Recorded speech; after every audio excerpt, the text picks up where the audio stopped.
If you listen to my show, FloWrestling Radio Live, you know we love to talk about what the toughest, the best overall weight class in Ncaa wrestling is.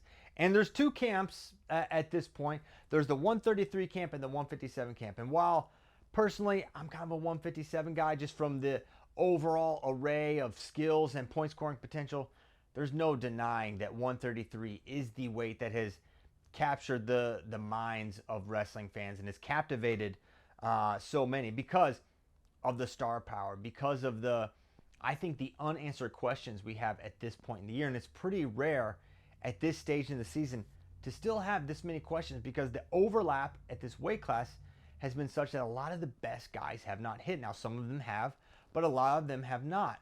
I'm going to go over some of the biggest changes and what makes this weight so special. Starting at the top, the only thing that's unchanged about this weight class is the number one ranked guy, the reigning national champion, Lucas Byrd. Now, and even still, with Lucas at the number one, he's a storyline here, not because he's gone undefeated, but because the way the Big Ten schedule broke, they didn't have Penn State on the schedule. Of course, Illinois doesn't make the schedule. The Big Ten hands you your schedule and they say, this is who you're wrestling. So they didn't hit Ohio State, so no Ben DeVino for Lucas Byrd. They didn't hit Penn State, so no Marcus Blaze. So that's drastically kind of shifted his schedule. So while we still feel like, I really feel like Byrd is slept on. I think he's very much in the mix and probably my title pick to this day at 133.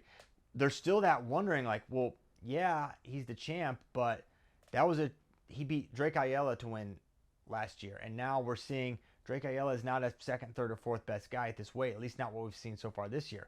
You've had the emergence of a number of freshmen that I'm going to now get to. One of the bigger shifts is Marcus Blaze. He came into the year for Penn State ranked number 10.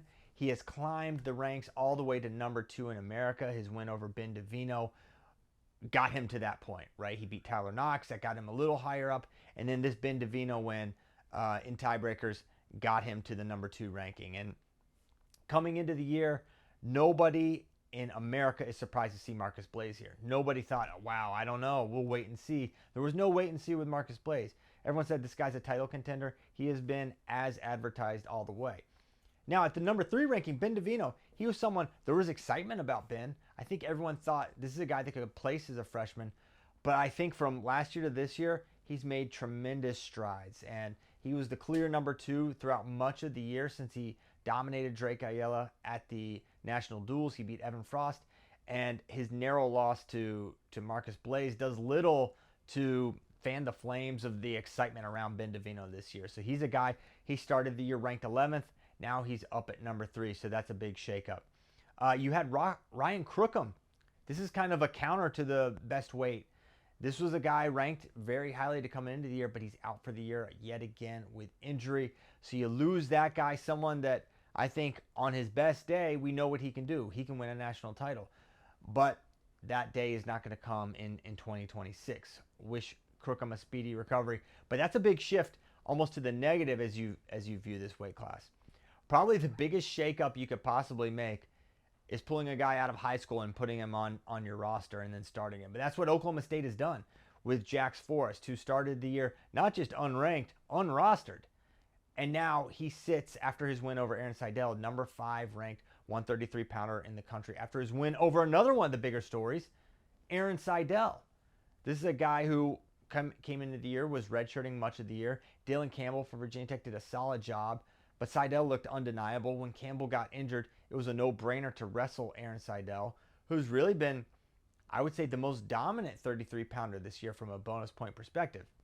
But then he falls 10-9 to Jax Forrest. And really, it feels like that's the big cluster there. It's Byrd, Blaze, DeVino, Jax, Seidel. That's the big 5, right? And that's no disrespect to the 4th-ranked guy, Evan Frost, who has been in and out of the lineup dealing with illness and other things keeping him out. And number 5, Kyler Larkin, guy we just haven't seen enough of. Like, Kyler looked good at Cliff Keen, Las Vegas, but he's been probably gone almost as much as he's been in the lineup. So while he's got a crazy style, really fun to watch, great scrambler, it's tough to say, yeah, this is a guy that can go with the DeVino, Blaze, Byrd, Forrest, Seidel group, right? A couple other guys that started ranked high and fell out a little bit. You had Drake Ayala, already mentioned him. He started the season ranked number 3. Now he's at number 9. Dylan Chauver, maybe the biggest drop. He started all the way at 7, now at number 31. Kind of unbelievable. Braxton Brown from 8 to 20. So while you've had some guys move up into the top 10, you've had quite a few top 10 guys find their way out of it. Zan Fugit from 4th. This guy was a true freshman NCAA semifinalist. He went from 4th. Now he's at number 13, though he does have a nice win over Drake Ayala this year.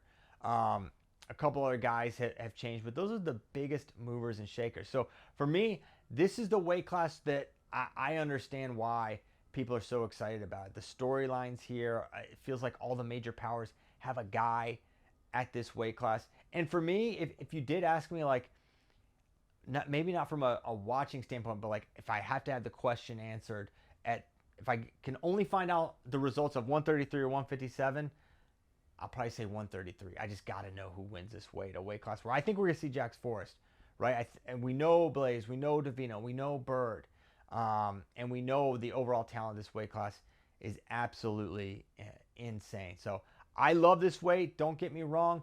I'll do a video later on talking about 157, why I think it's the best weight in college wrestling. But man, how can you not get excited about this weight? And then let's also consider this. Other than Lucas Bird, he is a senior. This is his last year. But think about the youth at this weight. Blaze, Davino are freshmen. Frost, number 4, is a junior. Larkin, 4, Seidel, freshman. So what's that? 6 of the top 8 are freshmen.